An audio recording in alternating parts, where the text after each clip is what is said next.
This is the Bible in 1 Year, Day 6. Directions for life. Pippa and I are often in a hurry. We're not good at planning our car journeys. We often set off in the wrong direction and frequently get lost, even with a sat-nav. I don't know why it's taken me so long to learn the importance of getting good directions and following them. Many of us are like this in life. We charge off in a hurry. We don't realize the importance of getting good directions for life. If you follow God's directions for life, you will enjoy His blessing and bring blessing to others. From Psalm 5. Start each day waiting for directions. When embarking on a journey, the best time to get good directions is before you begin. In this psalm, we have a wonderful example of how to begin each day. Listen to my cry for help, my King and my God. For to you I pray. In the morning, O Lord, you hear my voice. In the morning, I lay my requests before you and wait expectantly. David is waiting for directions. There's something special about beginning your day by laying your requests before God. The whole day has a different dimension as you wait expectantly. Lord, today, I lay my requests before you and wait for directions. Lead me, O Lord. Spread your protection over me. Surround me with your favor as with a shield. New Testament from Matthew chapter 5. Follow Jesus' directions for life. There are some general directions that apply to every car journey. These are the rules of the road. Jesus' directions in the Sermon on the Mount are like a highway code for a life of blessing. Following Jesus' directions involves a radical lifestyle. He challenges us to be ruthless in dealing with every wrong attitude, thought, word, and action.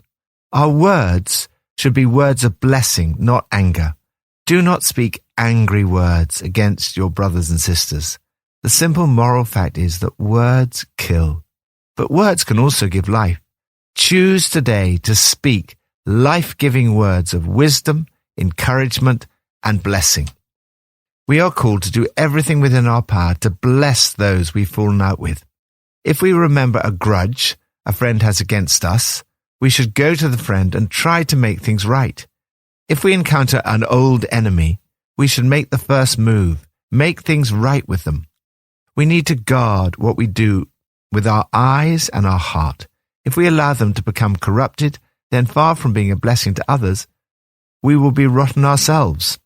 Take radical action. When teaching on adultery, Jesus says it's not simply about the physical act. Don't think you've preserved your virtue simply by staying out of bed.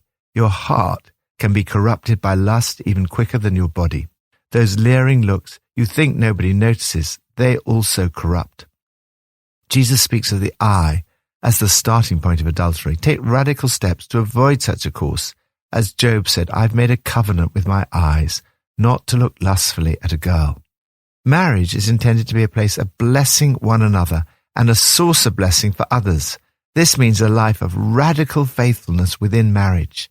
Jesus speaks against using divorce as a cover for selfishness and whim. We are to live lives of radical integrity in which we say what we mean and mean what we say.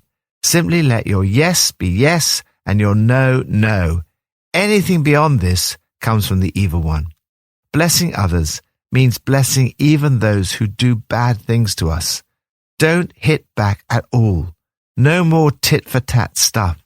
Live generously. To return evil for good is demonic. To return good for good is human. To return good for evil is the way of Jesus.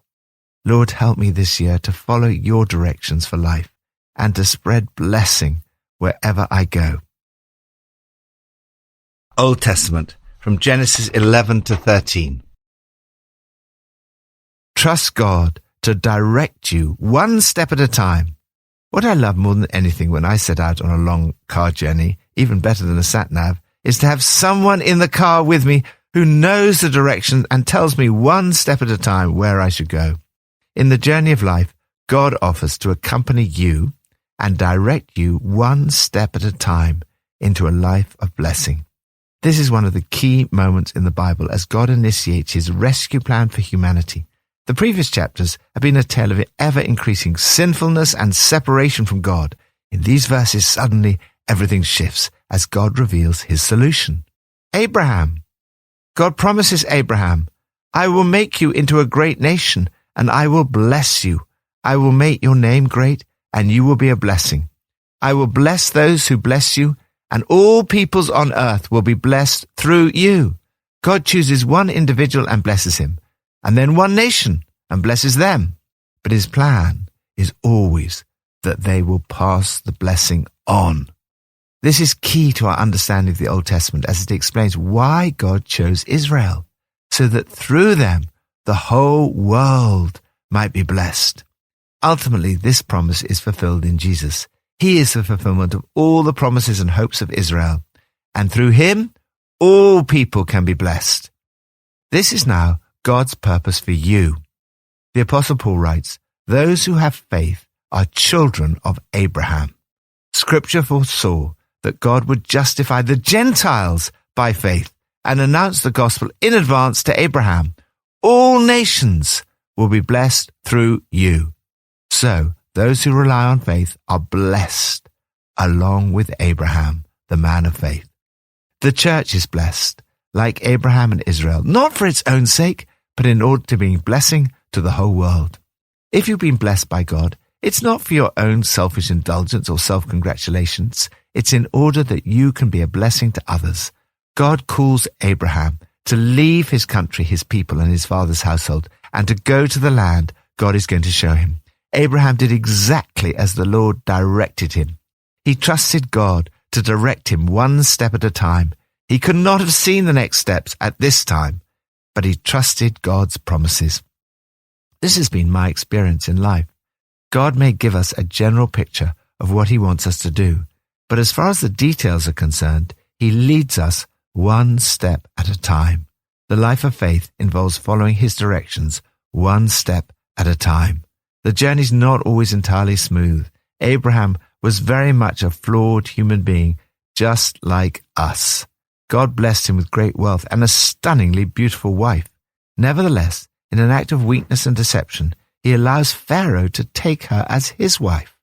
Then, after quarreling arose between Abraham's herdsman and Lot's, Abraham decides that there has to be a parting of the ways between himself and his nephew.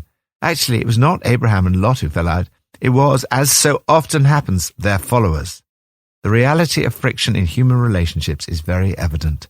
Lot chose the best land and left Abraham with what looked less good. But again, God gives Abraham directions. He tells him, look around from where you are. God said, I'll make your descendants like dust. Counting your descendants will be as impossible as counting the dust of the earth. So, on your feet, get moving. Walk through the country, its length and breadth. I'm giving it all to you.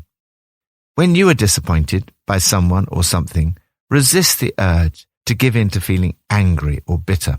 Instead, look around from where you are. Fix your eyes on God and see things from his perspective, not the enemy's. Trust him to help you in these difficult situations rather than trusting in yourself. His plan is to bless you. It's only because of the grace of God that Abraham is promised these amazing blessings. The intention was that he would be a blessing to the whole world. Likewise for you. You are called to live under God's blessing and bring blessing to those around you. Lord, help me this year to follow your directions, one step at a time, to live under your blessing and to bring as much blessing as I can to everyone around. Pippa adds, we all need guidance every day in all the difficult decisions of life. Following a straight path saves us wandering off, wasting time and energy. My prayer today is Psalm 5, verse 8, where we read, Lead me, O Lord, in your righteousness. Make straight your way for me.